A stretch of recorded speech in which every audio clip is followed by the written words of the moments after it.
প্রিয় বন্ধুরা, আজকে এই যে মানবতার কাজ করতে আসিয়া বিরাট বড় এক বিপদে পড়ে গেলাম।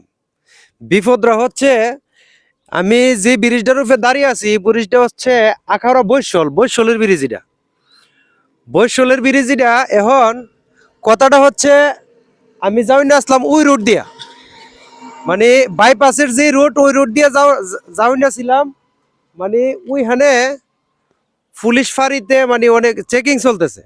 এখন চেকিং চলতেছে, আমার জন্য হ্যাঁ একটু মানবতা করলো না। মানে আসলে অন্যায়টা সম্পূর্ণ আমার, কারণ হচ্ছে আমার গাড়ির মানে শোরুমের কাগজ আছে ব্যতীত ড্রাইভিং লাইসেন্স টাইসেন্স এখন পর্যন্ত করতে পারি নাই।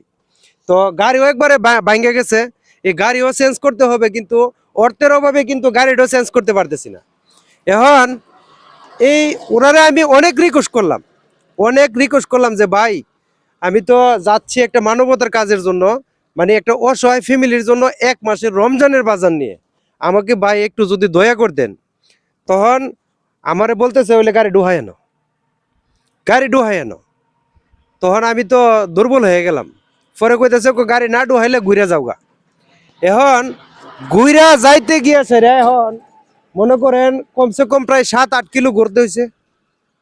7-8 কিলো রাস্তা ঘুরতে হয়েছে। ঘুরে এখন এদিক দিয়ে আসছি।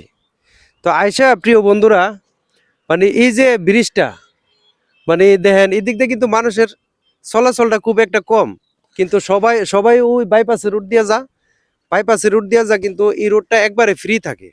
এই যে দেখেন আমার আশেপাশে কিন্তু একটা মানুষ নাই, মানে দিনের বেলা এখন কিন্তু প্রায় 11:30-12টা বাজে। তো প্রিয় বন্ধুরা, মানে খুব কষ্ট লাগতেছে আর কি, যে আমি হয়তো ওদের কাছে অনেক রিকোয়েস্ট করলাম যে আমাকে একটু ছেড়ে দেন, আমি তো একটা মানবতার কাজে যাচ্ছি, কিন্তু ওরা আমাকে ছাড় দিল না। ছাড় না দিয়ে বলছে যে আমি গাড়ি ঘুরাই আসতাম। এখন ঘুরাই আসতে গিয়ে সেটা আমার প্রায় 7-8 কিলো জায়গা এখন ঘুরতে হচ্ছে।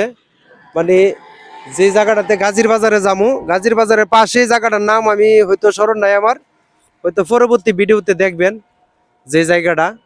তো প্রিয় বন্ধুরা, সবাই আসলে মানে যদি একটু সহযোগিতা বা মানবতা দুনিয়াতে না থাকে, এখন চলন কিভাবে? আমি ওদেরকে অনেক রিকোয়েস্ট করলাম, আমার কোনো রিকোয়েস্ট ওরা শুনলো না। তো ধন্যবাদ, সবাই ভালো থাকুন, আসসালামু আলাইকুম।